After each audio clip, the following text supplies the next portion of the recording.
রংপুরে এক ভয়াবহ হত্যাকাণ্ডের রহস্য উদ্ঘাটন করেছে পুলিশ। অভিযোগ উঠেছে, নিজের বাড়িতে ইয়াবা সেবনে বাধা দেওয়ায় সাবেক শিক্ষক গণপতি চক্রবর্তীকে হত্যা করা হয়। শুধু তাকেই নয়, ঘটনার পর একে একে প্রাণ দিতে হয় তার স্ত্রী ও 2 সন্তানদেরকেও। রংপুর মেট্রোপলিটন পুলিশের কমিশনার জানান, ঘটনার দিন অভিযুক্তরা গণপতি চক্রবর্তীর বাড়িতে ইয়াবা সেবন করছিলেন। বিষয়টি দেখে সাবেক শিক্ষক তাদের বাধা দেন, আর সেই বাধা থেকে শুরু হয় তর্ক বিতর্ক।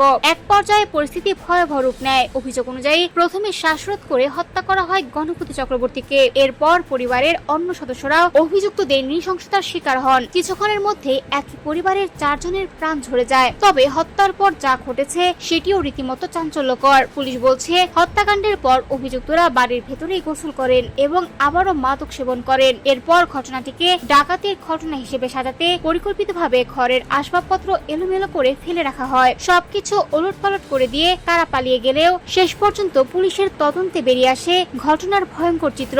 ইতোমধ্যে 2 জনকে গ্রেপ্তার করা হয়েছে। পুলিশ জানিয়েছে, গ্রেপ্তার 2 জন হত্যাকাণ্ডে জড়িত থাকার কথা স্বীকার করেছেন। তবে এখানেই শেষ নয়, এই নৃশংস হত্যাকাণ্ডের পেছনে আরো কেউ জড়িত ছিল কিনা, কোনো বড় অপরাধী চক্রের সংযোগ আছে কিনা সেটিও খতিয়ে দেখছে পুলিশ।